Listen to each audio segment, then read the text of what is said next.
Je juge les tenues du Met Gala, partie 6. On continue avec Jafar Jackson.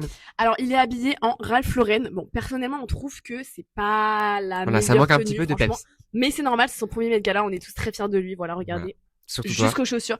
Moi, je suis hyper fière de lui, genre, c'est son premier Met Gala. Et Enfin, tu lui mettrais c'est, combien sur 10? bah, en vrai, parce que c'est Jafar 10, mais si je suis objective, je lui mettrais, en vrai, il est pas trop, je lui mettrais un 5, mais en vrai, c'est Jafar, donc, il est trop Ouais, mignon. moi, Genre, sorry, je vraiment, il mets est, genre 4 parce que c'est vraiment pas original. Mais vu que c'est Jafar, allez, je monte à 4,5 genre. ouais. Nicole Kidman en Chanel, évidemment.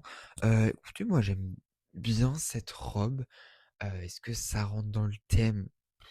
Je sais pas tellement, mais j'adore le rouge, ça ressort bien avec son blond platine. Voilà, après tout, c'est une belle robe, donc je mettrais un 7. Anna Wintour qui est arrivée dans cet ensemble qu'elle a un petit peu revisité du Met Gala de 2019, il me semble, cette fois-ci en bleu. Écoutez, c'est Anna Wintour, quoi, donc ça lui va bien, mais ça reste assez spécial, j'ai envie de vous dire. Voilà, je mettrais, allez, un petit 6,5. Alors, j'ai malheureusement oublié son prénom, mais il me semble que c'est une championne de sport, patinage, je crois, qui est habillée en Iris Van Herpen. J'aime beaucoup. C'est assez, enfin, c'est même très original.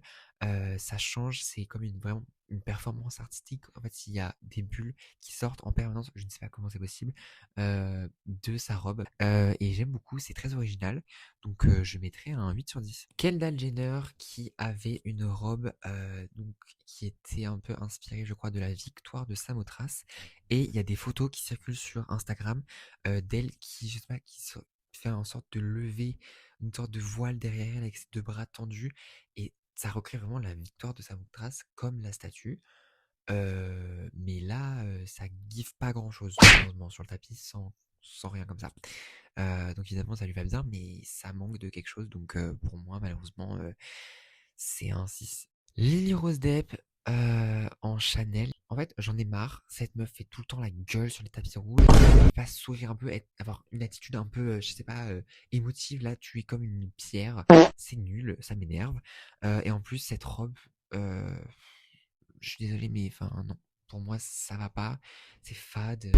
Voilà, il y a pas de peps. Donc malheureusement, voilà, c'est un 4,5. Et j'ai encore une fois malheureusement oublié le prénom de cette personne, mais elle est habillée en Robert Woods et j'aime beaucoup. On dirait que c'est comme du velours, une texture velours. J'aime beaucoup. Pareil, cette structure de robe avec le mannequin derrière, c'est ce qui fait un petit peu tout. Et voilà, écoutez, je suis pas un énorme fan, mais pour moi ça rentre quand même dans le thème et je mettrais un 7.